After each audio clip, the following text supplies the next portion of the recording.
Hello बच्चों, आप सभी बच्चों का देव क्लासेस में स्वागत है। आज हम आपको 2019 का सेट नंबर 5 BN जो कोड वर्ड है रसायन विज्ञान का देने जा रहे हैं क्लास 10th का। ठीक है, अनसॉल्व पेपर आपके 2020 के पूरे हो चुके हैं, 2019 के लगभग पूरे हो चुके हैं। ये 5वां है और फिजिक्स के जितने भी थे 2019 और 20 के सारे हो चुके हैं। तो आप सारे सेट हल करें, केमिस्ट्री का भी और फिजिक्स का भी, क्योंकि अभी आपकी स्कूल बंद चल रहे हैं और हो सकता है अभी बंद होने की संभावना है। और लेकिन आपके एग्ज़ाम पास में आ रहे हैं, इसलिए तैयारी जारी रखें आप घर में ऑनलाइन ही, और ज़्यादा से ज़्यादा शेयर करें और सभी दोस्तों को लाइक करें, और जो नए बच्चे हों वो चैनल को सब्सक्राइब ज़रूर करें। चलिए देखते हैं। पहले बहुविकल्पी पूछते हैं। इसमें पहले बहुविकल्पी क्या है, खंड खा से होता है आपका रसायन विज्ञान प्रश्न 5 में से। तो बहुविकल्पी इसमें पूछा गया कि निम्नलिखित युग्मों में से कौन सा युग्म प्रतिस्थापनीय अभिक्रिया देता है। यानी निम्नलिखित युग्मों में से कौन सा युग्म प्रतिस्थापनीय अभिक्रिया देता है। पहला है सोडियम क्लोराइड विलयन एवं कॉपर धातु। दूसरा है मैग्नीशियम क्लोराइड विलयन एवं एल्युमिनियम धातु। तीसरा है फेरस सल्फेट विलयन एवं सिल्वर धातु। चौथा है सिल्वर नाइट्रेट विलयन एवं कॉपर धातु। निम्नलिखित में से युग्म प्रतिस्थापनीय अभिक्रिया देता है, यानी क्या प्रतिस्थापन करके क्या अलग करता है। तो यहाँ पे सिल्वर नाइट्रेट का विलयन कॉपर धातु को अलग करता है। जब सिल्वर नाइट्रेट को अलग कॉपर से अभिक्रिया कराएंगे तो क्या हो, कॉपर धातु को अलग करेगा सिल्वर नाइट्रेट। क्या करेगा, सिल्वर नाइट्रेट का विलयन कॉपर धातु को अलग करता है, प्रतिस्थापित करता है। तो इनका युग्म है सिल्वर नाइट्रेट एवं विलयन एवं कॉपर धातु। राइट आंसर इसका होगा चौथा नंबर। क्या होगा, चौथा नंबर आपका ये राइट आंसर है। दूसरा है प्रोपेन का आणविक सूत्र C2H8 है। तो इसमें सहसंयोजक मतलब क्या आबंधों की संख्या कितनी होगी। पहला है 10 सहसंयोजक आबंध। दूसरा है 7 सहसंयोजक आबंध। तीसरा है 8 सहसंयोजक आबंध। आपका चौथा है 9 सहसंयोजक आबंध। आणविक सूत्र है तो सहसंयोजक आबंधों की संख्या 8 है इसमें। तो टोटल कितनी हो रही है, 10। तो यहाँ पे आबंधों की संख्या जोड़ करके कितनी होगी, 10 होगी। 10 सहसंयोजक आबंध है C2H8 में। अगला है इनमें से दी गई अभिक्रिया, 1 मिनट, नीचे दी गई अभिक्रिया के संबंध में कौन सा कथन असत्य है। 2PbO+C, तो अभिक्रिया करेगा 2Pb, आगे बनेगा CO2। क्या बन रहा है आगे, CO2। तो इसमें कह रहा है कि सीसा अपचयित हो रहा है, कार्बन डाइऑक्साइड अपचयित हो रही है, या कार्बन अपचयित हो रहा है, या फिर लेड ऑक्साइड अपचयित हो रहा है यहाँ पे। फिर इसके बाद इसमें पूछा गया है कि इसमें कौन कौन से नंबर सही हैं, क्योंकि एक नहीं ज़्यादा सही होंगे। पहला एवं दूसरा, पहला एवं तीसरा, पहला दूसरा तीसरा, या फिर सभी। इनमें से क्या कर रहा है इस अभिक्रिया में, ये बताना है। तो इनमें से पहला एवं दूसरा यानी पहला नंबर सही है। कौन सा, ये पहला नंबर आपका सही है। तो क्या हो रहा है, सीसा अपचयित हो रहा है। सीसा मतलब लेड क्या हो गया, ऑक्सीजन से अलग हो गया, तो क्या हो गया, अपचयित हो गया। जब ऑक्सीजन से कोई भी धातु अलग हो जाती है उसको क्या कहेंगे, अपचयन या अपचयित। तो यहाँ पे लेड क्या हुआ, ऑक्सीजन से अलग हो गया तो सीसा अपचयित हो रहा है। और कार्बन डाइऑक्साइड उपचयित हो रही है, क्योंकि कार्बन के साथ ऑक्सीजन जुड़ गया तो ये क्या होगा, उपचयित होना। यानी ऑक्सीजन से कोई धातु अलग होना अपचयित कहलाएगी, और किसी और के साथ जुड़ना उपचयित कहलाएगी। जैसे यहाँ पे कार्बन के साथ ऑक्सीजन जुड़ गई है तो यह उपचयित हो गई, और उसके साथ उसे लड़ से अलग हो गई है तो अपचयित हो गई। तो इसका राइट आंसर होगा आपका तीसरा नंबर। चलिए अगला क्वेश्चन देखते हैं। जो इसमें अब ये आपके 3 बहुविकल्पी रहे हैं, आशा करते हैं कि समझ में आ गया होंगे। और तुक्का ना लगाएं, सोच समझ करके ही देखिए। हम चारों ऑप्शन इसलिए बताते हैं तो देख करके लगाएं। चलिए इसमें पूछ रहा है निम्नलिखित यौगिकों के IUPAC नाम। लगभग हर सेट में आते हैं IUPAC नाम, कई बार हम हर सेट में भी बार बार समझाते हैं कि इसमें क्या देखना है। फार्मल्डिहाइड, अब फार्मल्डिहाइड है तो समझ लीजिए एल्डिहाइड समूह का है। एल्डिहाइड समूह में लास्ट में क्या लगाते हैं, ये ध्यान देना है। फार्मल्डिहाइड लास्ट में IUPAC नाम बनाते समय अल जोड़ते हैं। क्या जोड़ते हैं, अल। और ये फार्मल्डिहाइड पहले नंबर का है तो इसका IUPAC नाम होगा मेथेनल। दूसरा है एसिटिक अम्ल। एसिटिक अम्ल मतलब दूसरे नंबर का है, ऐसे आया एथेन तो ये दूसरे नंबर का है। एसिटिक अम्ल का साधारण नाम है तो ये है कार्बोक्सिलिक समूह के अंतर्गत आता है। एसिटिक अम्ल किसके अंतर्गत आता है, कार्बोक्सिलिक समूह के अंतर्गत। नाम पता होना चाहिए, कई बार नाम भी दे देते हैं, हमने कई बार समझाया है कि नाम भी दे देते हैं। अब जैसे यहाँ पे एसिटिक अम्ल पता है, वो एसिटिक अम्ल दे दिया है, नाम नहीं पता तो जरूर साधारण नाम भी याद रखें।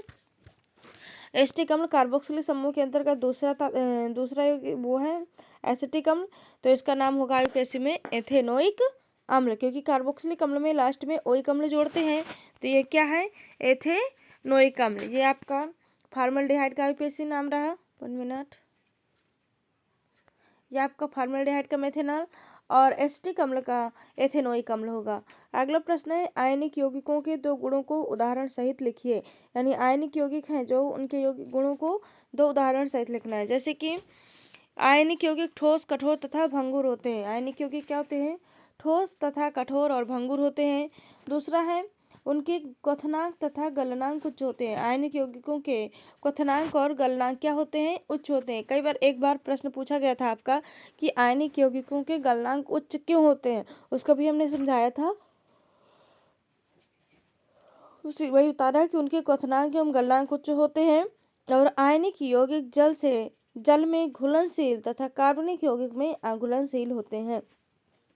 यानी जो ये आयनिक यौगिक होता है वो जल में क्या होता है, घुल जाता है, लेकिन कार्बनिक यौगिक जो होते हैं उनमें अघुलनशील होता है। जैसे कि NaCl और MgCl2 इसके उदाहरण हैं। इसी का ग नंबर पूछा गया, अभी खा था, 6वें का ग नंबर है। मेंडलीव के आवर्त नियम और आधुनिक आवर्त नियम के अंतरों को लिखिए, मतलब इन दोनों में क्या अंतर है। मेंडलीव के आवर्त नियम तत्वों के परमाणु भारों पर आधारित है। यानी मेंडलीव आवर्त नियम किस पर आधारित है, तत्वों के परमाणु भारों पर आधारित है। ये भी हमने बहुत अच्छी तरीके से समझाया था, तत्वों के परमाणु भारों पर आधारित है। जबकि आधुनिक आवर्त नियम किस पर आधारित है, परमाणु क्रमांकों पर आधारित है। बस इतना अंतर है इसमें। मेंडलीव का आवर्त नियम तत्वों के परमाणु भारों पर आधारित है, और जबकि आधुनिक आवर्त नियम तत्वों के परमाणु क्रमांकों पर आधारित है। अगला क्वेश्चन देखेंगे, क्वेश्चन नंबर 7 में क्या होता है जब केवल रासायनिक समीकरण दीजिए। इसमें पहला नंबर पूछा गया है कि लेड नाइट्रेट को गर्म करते हैं। लेड नाइट्रेट को गर्म करेंगे तो क्या बनेगा। लेड नाइट्रेट का सूत्र होता है Pb। लेड नाइट्रेट का सूत्र क्या होता है, सबसे पहले ये पता होना चाहिए। अब ये कह रहा है लेड नाइट्रेट को गर्म करते हैं, तो लेड नाइट्रेट का सूत्र होता है PbNO3। क्या होता है, PbNO3। तो अब इसमें हमने जो PbNO3 का होल ट्वाइस होता है, इसको जब हल करेंगे तब जाके हल करने के लिए हमने 2 लगाया हुआ है। क्या लगाया है, 2 लगाया है, ताकि ये सारी चीज़ें समझ में आ जाए।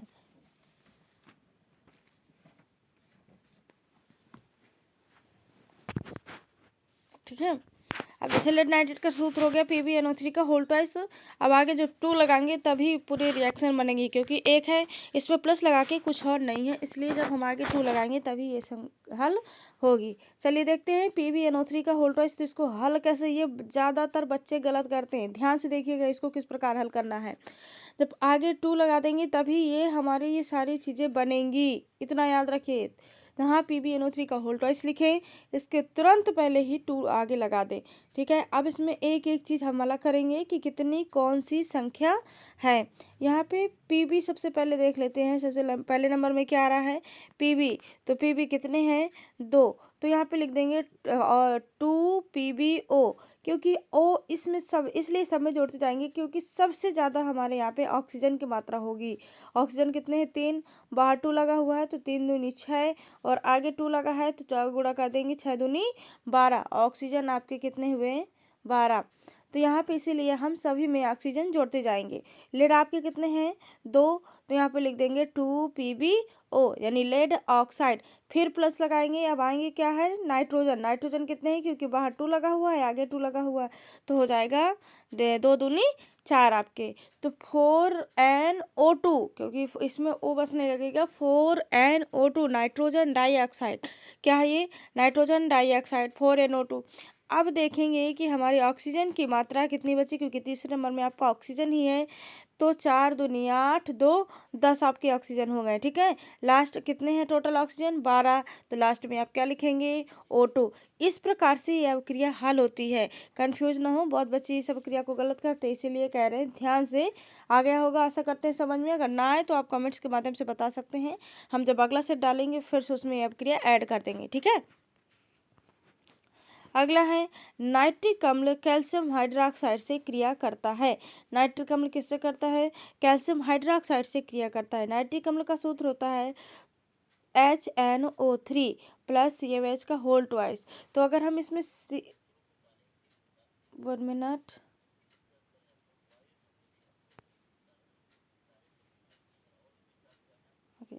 नाइट्रिक अम्ल कैल्शियम हाइड्रोक्साइड से क्रिया करता है। किससे करता है? कैल्शियम हाइड्रोक्साइड से। तो नाइट्रिक अम्ल का सूत्र होता है HNO3 और कैल्शियम हाइड्रोक्साइड का सूत्र होता है CaOH का होल ट्वाइस। तो जब इसकी क्रिया कराएंगे तो CaNO3 भी करा सकते हैं, ठीक है, लेकिन इसके बाद हाइड्रोजन 2 बच रहे हैं और ऑक्सीजन कितने बच रहे हैं? ऑक्सीजन भी 2 बच रहे हैं। तो H2 तो लिख सकती हो और वो लिख दिया, तो फिर एक ऑक्सीजन बच रहा है। उसको हल करने के लिए हम यहाँ पे आगे क्या करेंगे? 2 लगाएंगे। जब यहाँ आगे 2 लगाएंगे तो हाइड्रोजन की संख्या कितनी हो जाएगी? 4 हो जाएगी। और NO3 कितने हो गए? 2, इसलिए यहाँ पे NO3 का होल ट्वाइस करेंगे। CaNO3 का होल ट्वाइस। जैसे कि NO3 2 हो गए, क्योंकि Ca एक है इसलिए आगे इसमें नहीं लगाएंगे, NO3 को कोष्ठक के बाहर लगाएंगे। इसको बोलते हैं NO3 का होल ट्वाइस प्लस 2H2O। तो अब हाइड्रोजन हमारे 4 हो गए हैं। तो आप यहाँ पे 2H2, क्योंकि 2 ये हाइड्रोजन 2 ये हाइड्रोजन और आगे 2 लगा दिया तो ऑक्सीजन की भी संख्या बराबर हो गई। ऑक्सीजन भी कितने हो गए? 2। चलिए अगला देखते हैं। अगला है इसमें निम्नलिखित रासायनिक समीकरण को संतुलित कीजिए। इसमें समीकरण दिया हुआ है, इसको संतुलित करना है, यानी दोनों तरफ के बैलेंस बराबर करना है। ये बहुत मोस्ट इंपॉर्टेंट है, कई बार ये अब क्रियाएं ऐसे पूछी जाती हैं। तो देखिए कैसे, इस प्रकार से जो हमने अभी आपको बताया कि 2, 3, 4 कैसे लगाते हैं, दोनों तरफ के बैलेंस करने के लिए लगाते हैं, दोनों तरफ की बैलेंस ही पूरी करने के लिए। इसलिए संख्याएँ दोनों तरफ की बराबर होना चाहिए। काउंट कर लें, जहाँ पे कम संख्या जो हो रही है तो वहाँ पे लगाएंगे। इसमें दिया हुआ है MnO2 प्लस HCl, तो बनेगा MnCl2 और H2O और Cl2। अब यहीं से देखिए, MnO2 HCl सिर्फ एक Cl है और 2 MnCl2 आगे 2 बना दिया और 2 आगे निकाल दिया, तो हमारे Cl कितने हो गए? 4 हो गए। इसलिए आप हाइड्रोक्लोरिक अम्ल के आगे क्या लगाएंगे? 4 लगाएंगे, तो बन जाएगा MnCl2। और अब यहाँ पे जब हमारे आगे हाइड्रोजन भी 4 हो जाएंगे तो यहाँ भी 2 लगा देंगे, तो हो जाएगा 2H2O और Cl2। ठीक है, इस प्रकार से इस साइड का भी देख लें कि कौन सी संख्या बढ़ रही है, वहीं आगे 2, 3, 4 कितने बढ़ रहे हैं उतने ही लगा दें, तो अपने आप रिएक्शन आपकी हल हो जाएगी। बिल्कुल शॉर्ट तरीका है। आशा करते हैं कि समझ में आ रहा होगा। और ज़्यादा से ज़्यादा भाई शेयर करें, बच्चे शेयर करिए। और जो बच्चे नए हो चैनल को सब्सक्राइब जरूर करें, क्योंकि अभी आपके एग्जाम क्लासें बंद चल रही हैं, इसलिए आप ऑनलाइन स्टडी जारी रखें। हर सेट को पूरा हल करें, चाहे वो फिजिक्स का हो चाहे फिर वो केमिस्ट्री का हो, हर सेट पूरा हल करें आप। चलिए, इसमें अब क्या पूछ रहा है, अगली अभिक्रिया है दूसरे नंबर की, Fe+H2O, यानी जब ऑक्सीजन आयरन जल से क्रिया करता है तो क्या बनेगा? Ferric oxide. क्या बनेगा? Ferric oxide. यहाँ पे क्या बना दिया है? Fe3O4 प्लस H2 बना दिया। अब सबसे पहले यहाँ पे क्या देखना है? Fe कितना था? 1 था, और यहाँ कितना है? 3, तो इसके आगे 3 लगा दो। 3Fe।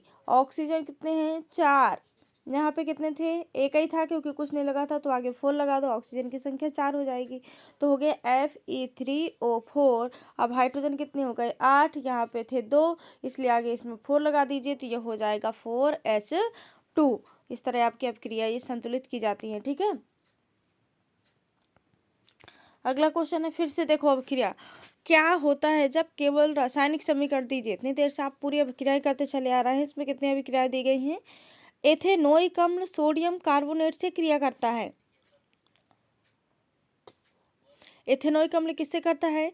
सोडियम कार्बोनेट से क्रिया करता है। कई बार ये पूछी गई है। एथेनोइक अम्ल जब सोडियम कार्बोनेट से क्रिया करता है तब क्या बनेगा?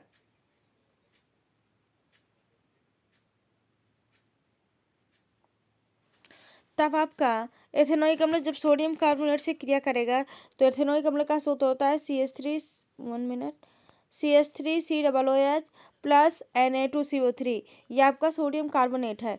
जब सोडियम कार्बोनेट इससे क्रिया करेगा तो बनेगा sodium acetate CH3COONA plus H2O plus carbon dioxide. ये आपका बनेगा इसमें, क्योंकि इसमें 2 इसलिए लगाएंगे कि क्योंकि Na2CO3 है, हमारा सोडियम की संख्या 2 हो रही है, इसलिए यहाँ आगे भी 2 लगाएंगे और यहाँ भी 2 लगाएंगे। कई बार ये क्रिया हर सेट में मिली है, मुझे लगभग बहुत इंपॉर्टेंट है, हर सेट में लगभग मिल रही है।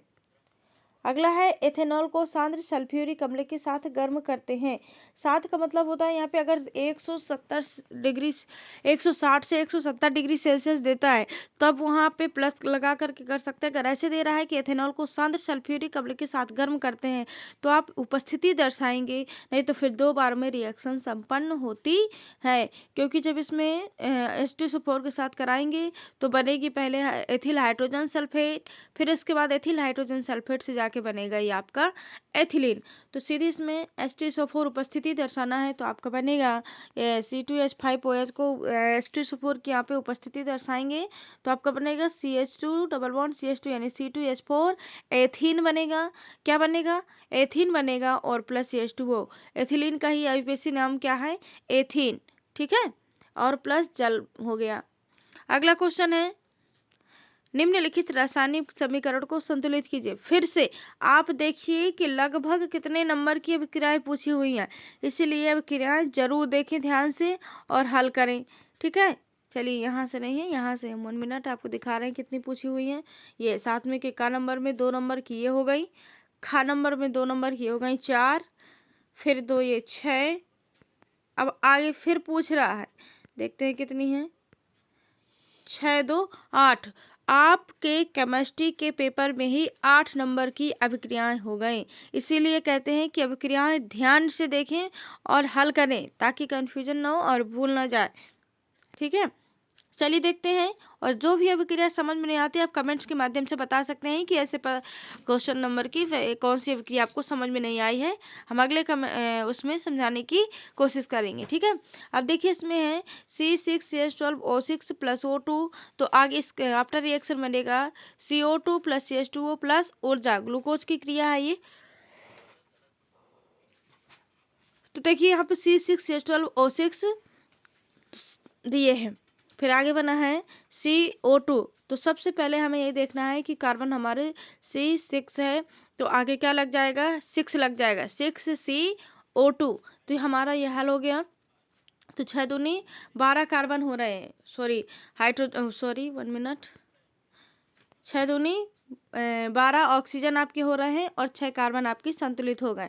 12 ऑक्सीजन हो गए और यहाँ पे कितने हो रहे हैं, 6 ही, और आगे 2 हैं, 6 2 8 हो गए। इसलिए हम यहाँ पे भी 6O2 लगाएंगे तो 6 दूनी 12 आपके ऑक्सीजन हो गए, 6 बचे आपके, तो 6 दूनी 12 यहाँ हो गए, ऑक्सीजन हो गया। अब देखते हैं हाइड्रोजन की संख्या, तो 12 है तो यहाँ पे 6H2 कर देंगे तो 12 हो गए, ऑक्सीजन 6 बचेंगे, आगे O लिख देंगे और आगे यहाँ पे 6 लगा दिया तो आपके हाइड्रोजन की संख्या बराबर हो गई और ऑक्सीजन की संख्या भी बराबर हो गई प्लस ऊर्जा। तो जब इसकी अभिक्रिया होती है तो 6 ऑक्सीजन की संख्या होती है और यहाँ पे भी सब जगह 6 लग जाएगा तो आपकी अभिक्रिया संतुलित हो जाएगी। ठीक है, चलिए दूसरी है इसी में Na प्लस C2H5OH, यानी जब एथिल अल्कोहल क्रिया करता है तो क्या बनेगा। हमने अभी पीछे भी बताया है कि Na अकेले नहीं 2Na लगाते हैं और प्लस C2H5OH में भी आगे 2 लगाएंगे तभी जाके ये बनेगा सोडियम एथॉक्साइड बनता है। क्या बनता है, सोडियम एथॉक्साइड। 2CH3CH2ONA यानी C2H5ONA भी लिख सकते हैं प्लस H2, इसी को लिखते हैं एथिल अल्कोहल C2H5ONA।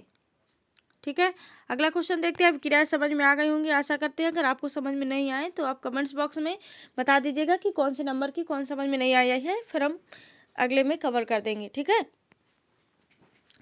अगला प्रश्न है हाइड्रोजनीकरण क्या है, इसके औद्योगिक उपयोग क्या है।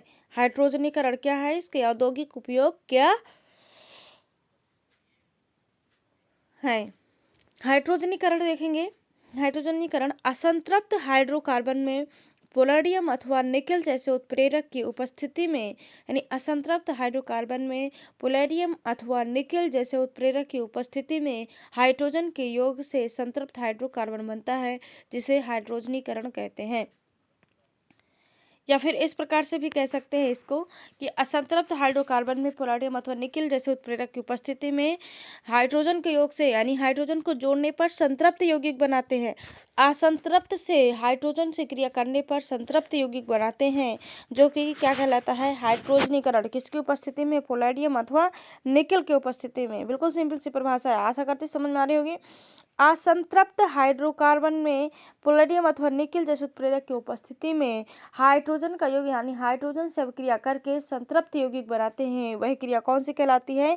जिसे हाइड्रोजनीकरण कहते हैं। औद्योगिक उपयोग इसका क्या है? असंतृप्त वसा वनस्पति तेलों को हाइड्रोजनीकरण के द्वारा वनस्पति घी यानी संतृप्त वसा में बनाया जाता है। वनस्पति तेल असंतृप्त होते हैं और वनस्पति घी जो प्राप्त होता है वो होता है संतृप्त वसा।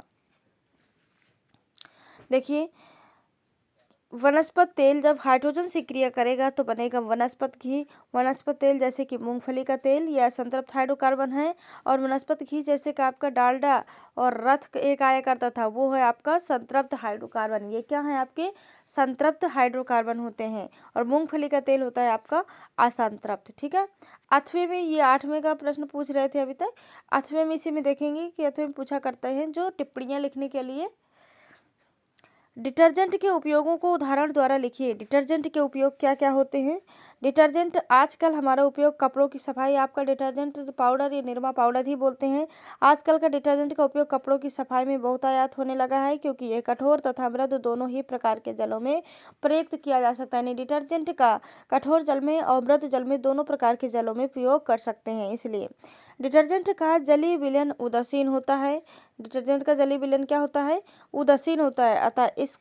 अतः इनका उपयोग कोमल रेशों से बने वस्त्रों को साफ करने में प्रयुक्त किया जाता है। किससे? कोमल वस्त्रों को बनने रेशों से बने वस्त्रों में साफ करने में किया जाता है। अगला है, बर्तनों की चिकनाई साफ करने के लिए डिटर्जेंट का उपयोग करते हैं। बर्तन साफ करने के लिए करते हैं, अगर कुछ तेल ओल वगैरह लग जाता है, चिकने हो जाते हैं ज़्यादा, तो चिकनाई साफ करने के लिए किया जाता है। वाहनों की धुलाई में भी डिटर्जेंट का उपयोग किया जाता है। आपके 4 हो गए। अब इसी में पूछा है सजातीय श्रेणी को उदाहरण सहित लिखिए। 1 मिनट का नंबर आपका ये था, ख नंबर है सजातीय श्रेणी। चलिए सजातीय श्रेणी देख लेते हैं। लगभग सजातीय श्रेणी सब सेट में पूछी गई होगी और हमने हर बार बताया है। जिसने सब सेट हल किए होंगे तो पता होगा, हर बार लगभग हमने ये बात बताई है। सजातीय श्रेणी समान क्रियात्मक समूह वाले यौगिक को जब उनके बढ़ते या घटते हुए अणुभार के क्रम में रखा जाता है तो एक श्रेणी प्राप्त होती है। जो श्रेणी प्राप्त होती है उसी को सजातीय श्रेणी कहते हैं। यानी कोई भी तत्व को परमाणु क्रमांक बढ़ते या परमाणु क्रमांक घटते ही क्रम में रखेंगे तो एक ही क्रम में रखेंगे, चाहे बढ़ते क्रम में रखें चाहे फिर घटते क्रम में रखें, तो एक श्रेणी से प्राप्त होगी, उसको सजातीय श्रेणी कहते हैं। और सजातीय श्रेणी के अंतर्गत 2 क्रमागत सदस्यों के बीच CH2 का अंतर होता है, यानी 1 कार्बन और 2 हाइड्रोजन का अंतर होता है। जैसे कि CH4 मीथेन और C2H6 एथेन, C3H8 यानी मेथेन, एथेन, प्रोपेन, ब्यूटेन, लगातार एक श्रेणी प्राप्त हो रही है।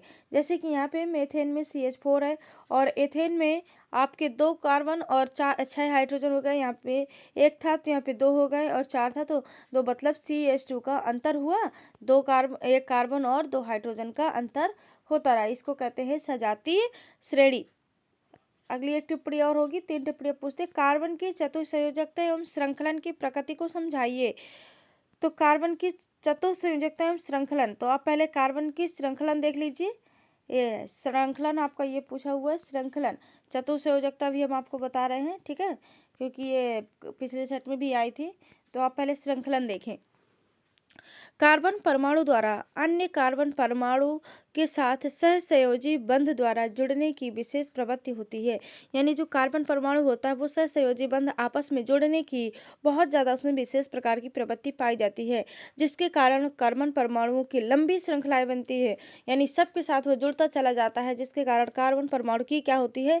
लंबी सी श्रृंखला बनती है। और कार्बन परमाणु इन लंबी श्रृंखलाओं को 3 प्रकार से बना सकते हैं, जैसे कि सीधी कार्बन श्रृंखला, शाखित कार्बन श्रृंखला और बंद कार्बन श्रृंखला, 3 प्रकार की श्रृंखलाएं बनाते हैं ये। अतः किसी तत्व द्वारा समान तत्व की लंबाई अतः किसी तत्व द्वारा समान तत्व की लंबी श्रृंखला बनाने की प्रवृत्ति को क्या कहते हैं? श्रृंखलन। जब कार्बन किसी और तत्व से हाइड्रोजन से जुड़ करके एक लंबी सी श्रृंखला बनाते हैं उसको क्या कहते हैं? इस श्रृंखला बनाने की प्रवृत्ति को ही श्रृंखलन कहते हैं। चलिए अगला क्वेश्चन देखते हैं। अब इसमें पूछा है कार्बन की चतुः संयोजकता क्या है? कार्बन की चतुः संयोजकता, जो अभी उसी में पूछ रहा था, कार्बन की चतुः संयोजकता और श्रृंखलन। तो कार्बन की चतुः संयोजकता देख लेंगे, पीछे भी कई बार सेटों में बताया, श्रृंखलन अभी आपको बता दिया। कार्बन का परमाणु क्रमांक 6 है तथा इसके बाहरी कक्ष में 4 इलेक्ट्रॉन होते हैं, तो अतः इसकी संयोजकता कितनी होगी? 4 होगी, क्योंकि जितने बाहरी कक्ष में इलेक्ट्रॉन होते हैं उतनी ही इसकी संयोजकता होती है। तो बाहरी कक्ष में 4 इलेक्ट्रॉन है तो इसलिए इसकी संयोजकता 4 होगी। हेनरी ने मीथेन को 4 हाइड्रोजन परमाणुओं को बारी बारी नाइट्रो मूलक द्वारा प्रतिस्थापित करके नाइट्रोमेथेन के 4 नमूने प्राप्त किए। क्या किए? नाइट्रोमेथेन के 4 नमूने प्राप्त किए उन्होंने। तो जिसमें से क्या हुआ कि चारों नमूने एक समान थे, क्योंकि चारों तरफ जैसे हाइड्रोजन लगाएंगे तो चारों नमूने क्या होंगे? एक साथ 4 नमूने प्राप्त किए जिन्होंने सभी प्रकार के सभी समान थे। अतः कार्बन की चारों संयोजकताएं क्या, मतलब नाइट्रोमेथेन के चारों नमूने समान थे तो कार्बन के चारों संयोजकताएं क्या होंगी? समान होंगी। वॉनटाफ ने बताया कि कार्बन परमाणु को चारों एक तल में न होकर के अंतरिक्ष में इस प्रकार व्यवस्थित रहते हैं कि ये समचतुष्फल के शीर्षों की ओर प्रसारित होती हैं।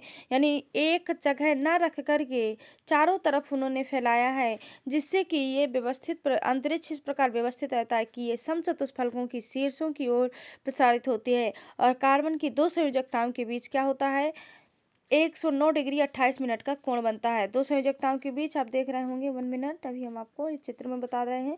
ये यहाँ पे आप ये जो कोने हैं यहाँ पे क्या लगा सकते हैं? हाइड्रोजन। क्या लगाएंगे? हाइड्रोजन। तो ये इन दोनों के बीच में क्या बना? 109 डिग्री का कोण। कितना बना? 109 डिग्री का। एक आपका यहाँ होगा, ठीक है, यहाँ पे। तो आपके ये 4 हाइड्रोजन हो गए कार्बन के बीच में, तो एक क्या बनेगा यहाँ पे? 109 डिग्री 28 मिनट का आपका कोण बनेगा, ठीक है। इस प्रकार से भी चित्र बनाना है। अगर आप हाइड्रोजन लगाना चाहते हैं तो भी लगा सकते हैं। चलिए आज का वीडियो यहीं समाप्त करते हैं। आपके ये सेट पूरा हो गया है और ज़्यादा से ज़्यादा शेयर करिए, लाइक करिए और जो बच्चे नए हों चैनल को सब्सक्राइब करें, ज़रूर शेयर ज़रूर करें ताकि सभी बच्चे इस वीडियो का लाभ उठा सकें, क्योंकि इस समय आपकी ऑनलाइन स्टडी ही जारी है, क्योंकि ऑफलाइन अभी बंद चल रहे हैं। ठीक है, धन्यवाद।